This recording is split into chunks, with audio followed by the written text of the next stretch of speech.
আসসালামু আলাইকুম। আপনাদের অনেকের কাছে এখনো পুরনো সিম কার্ড আছে যেগুলো অনেক বছর ধরে ব্যবহার করেছেন। তো এই সিম কার্ডগুলো কার নামে রেজিস্ট্রেশন করা আছে তা আমরা অনেকেই জানি না। আমরা অনেকেই আছি আমাদের এনআইডি কার্ড দিয়ে কয়টি সিম রেজিস্ট্রেশন করা আছে তাও জানি না। ফোনের সিম কার্ডগুলো হারিয়ে গেছে বা বন্ধ হয়ে গেছে, তখন ওই হারিয়ে যাওয়া সিম কার্ডগুলো রিপ্লেস করার মতো আমাদের সুযোগ থাকে না। তাই আজকের এই ভিডিওর মাধ্যমে আমি আপনাদেরকে দেখাবো যে কিভাবে খুব সহজে আপনাদের পুরনো সিম কার্ডের মালিকানা চেক করবেন এবং আপনাদের এনআইডি কার্ড দিয়ে কয়টি সিম রেজিস্ট্রেশন করা আছে সেটা যাচাই করবেন। তো চলুন আজকের ভিডিওটি শুরু করা যাক। এর জন্যই আমরা আমাদের মোবাইলের ডায়াল প্যাডে চলে যাব।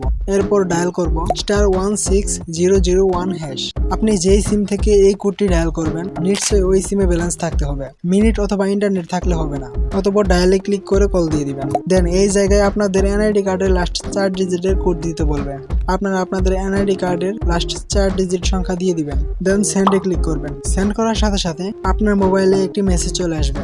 এই মেসেজে আপনার এনআইডি কার্ড দিয়ে কয়টি সিম রেজিস্ট্রেশন করা আছে সেটি দেখতে পারবেন।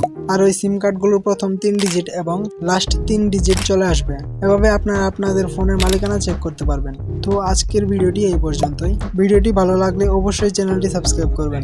আবার দেখা হবে পরবর্তী ভিডিওতে।